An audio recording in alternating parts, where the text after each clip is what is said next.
তো এয়া চাউল কালি তিয়াই থৈ দিছিলোঁ। তো আজি এয়া ধুই মেলি টুকি ল'লোঁ। এতিয়া ইয়াক দিওঁগৈ জুইত চচত। এয়া জুই জ্বলাই থৈছোঁ আৰু ধোঁৱাই আছে পূৰা।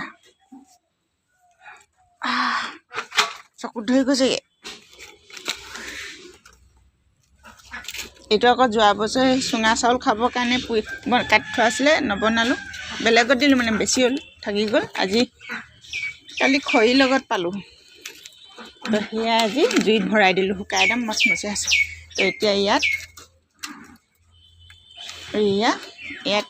ভৰাই দিম।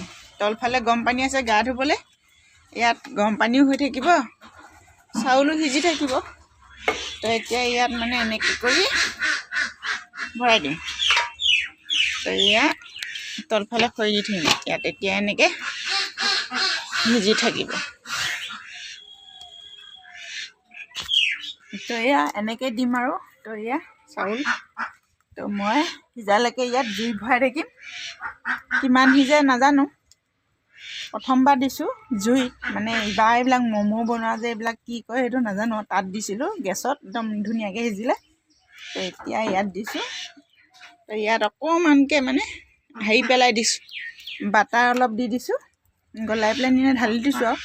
তো এতিয়া ইয়াত বাটাৰখিনি গলি যোৱা মানে এটা ধুনীয়া এটা মানে গোন্ধ ওলাব। তো বাটাৰ অকণ বেছি নহয়, অলপমান দিছোঁ, এচামুচমান হ'ব। ইমানটো আছে। তো ইয়াক এতিয়া ঢাকনা মাৰি দিম।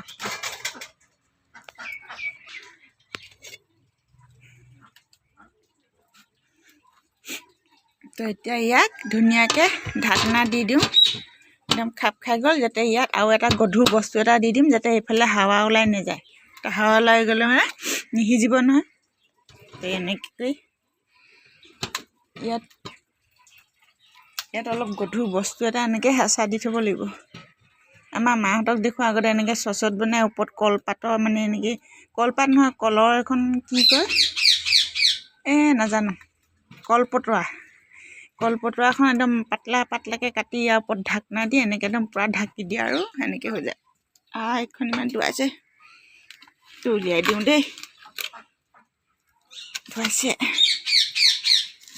একদম। এতিয়া ইয়াত পূৰা খৰি ভৰাই দিম আৰু একদম জ্বলাই সিজি যাব।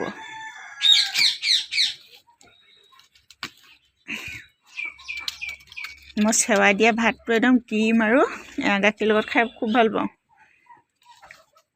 আৰু চুঙা চাউল একদম মোৰ প্ৰিয় আৰু। সেইবুলিকে আকৌ চবেই খাব নোৱাৰে দেই। প্ৰেছাৰ, বিষ এইবিলাকৰ কাৰণে আৰু বৰা চাউল জমকাল আৰু।